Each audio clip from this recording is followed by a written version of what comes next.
शंकरपट हा म्हणजे बैल हा शेतकऱ्यांचा खरा मित्र आहे आणि शेतकऱ्यांचा उत्साह वाढला पाहिजे।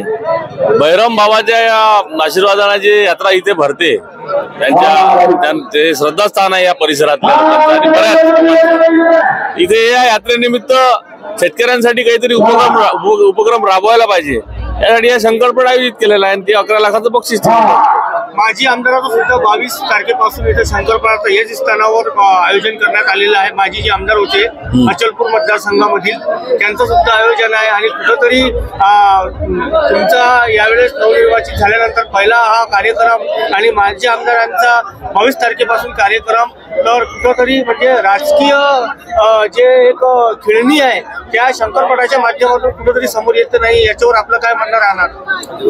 असं काही नाही आहे। शंकरपट कोणी घेऊ शकते, शंकरपटच नाही तर कोणतीही स्पर्धा आहे कोणीही घेऊ शकते। आता गावोगावी कबड्डी आहे, मग काय यानं घेतली म्हणून त्यानं घेतली घ्यावं नाही असं काही आहे का? मग असं नाही आहे। माझा नवा संकल्प आहे, माझी नवी इनिंग आहे आणि नवी स्पर्धा मी आयोजित केलेली आहे। सांस्कृतिक कार्यक्रमांचं आयोजन सुद्धा करण्यात आपल्याकडून आलेलं आहे। आता त्यांची कुस्ती असते का? मग माझी कुस्ती आहे। मग हे म्हणाल असं कसं म्हणू शकता तुम्ही?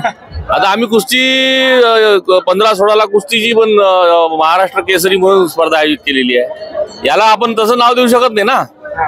कसं आहे, इच्छा आकांक्षेचा प्रश्न आहे आणि त्या सर्वांच्या पदाधिकाऱ्यांची इच्छा होती, आकांक्षा होत्या, त्या पूर्णत्वास केल्या पाहिजे आणि शेतकऱ्यांचा कुठेतरी सन्मान झाला पाहिजे आणि या मातीत कुस्ती पण खेळली गेली पाहिजे हा एक संकल्प होता।